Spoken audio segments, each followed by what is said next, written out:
بسم اللہ الرحمن الرحیم۔ حضرت جابر بن عبداللہ رضی اللہ عنہ سے روایت ہے کہ ایک شخص رسول اللہ صلی اللہ علیہ وسلم کی خدمت میں حاضر ہوا اور شکایت کی کہ میرے باپ نے میرا مال لے لیا ہے۔ آپ صلی اللہ علیہ وسلم نے فرمایا کہ اپنے والد کو بلا کر لاؤ۔ اس وقت جبرائیل امین علیہ السلام تشریف لائے اور رسول اللہ صلی اللہ علیہ وسلم سے کہا کہ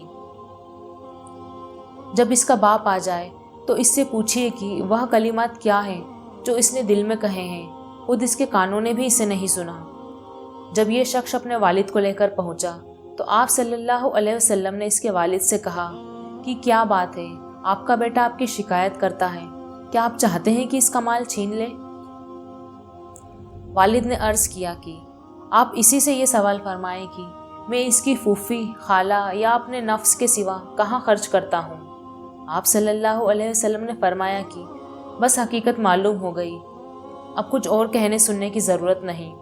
اس کے بعد اس کے والد سے دریافت کیا کہ وہ کلمات کیا ہیں جن کو ابھی تک خود تمہارے کانوں نے بھی نہیں سنا۔ اس شخص نے عرض کیا کہ یا رسول اللہ، ہر معاملے میں اللہ تعالیٰ آپ پر ہمارا ایمان اور یقین بڑھا دیتے ہیں۔ جو بات کسی نے نہیں سنی وہ آپ کو معلوم ہو گئی، جو ایک معجزہ ہے۔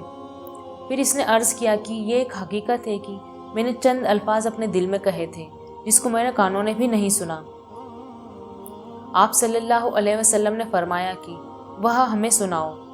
اس وقت اس نے یہ الفاظ سنائے، میں نے تجھے بچپن میں غذا دیا اور جوان ہونے کے بعد بھی ذمہ داری اٹھائی، تمہارا سب کھانا پینا میری ہی کمائی سے تھا۔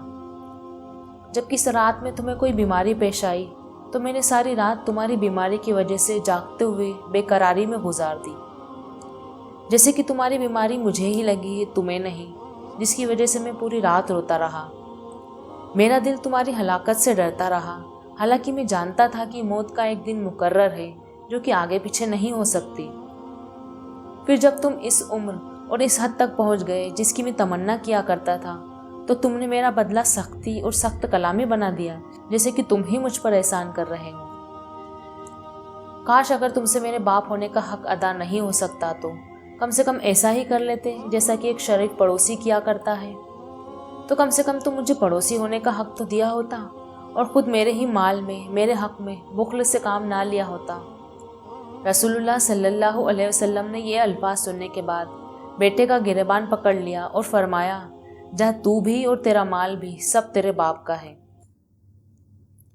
ماں کی اہمیت تو سب جانتے ہیں، پر کبھی باپ کی اہمیت کو سمجھا ہے؟ کتنی سختیاں جھیلنی پڑتی ہے انہیں، صرف ہماری پرورش کے لیے، ہمیں کھلانے کے لیے، ہمیں اچھی تعلیم دینے کے لیے کیا کچھ نہیں سہنا پڑتا، پر منہ سے اف تک نہیں نکالتے۔ اور بڑے ہو کر اولاد کہتی ہے کہ کیا کیا ہے تم نے ہمارے لیے۔ یہ الفاظ باپ کے دل پر ایسا اثر کرتے ہیں جس سے کہ وہ ٹوٹ کر رہ جاتا ہے۔ اللہ ہم سب کو والدین کا فرما بردار بنائے، آمین۔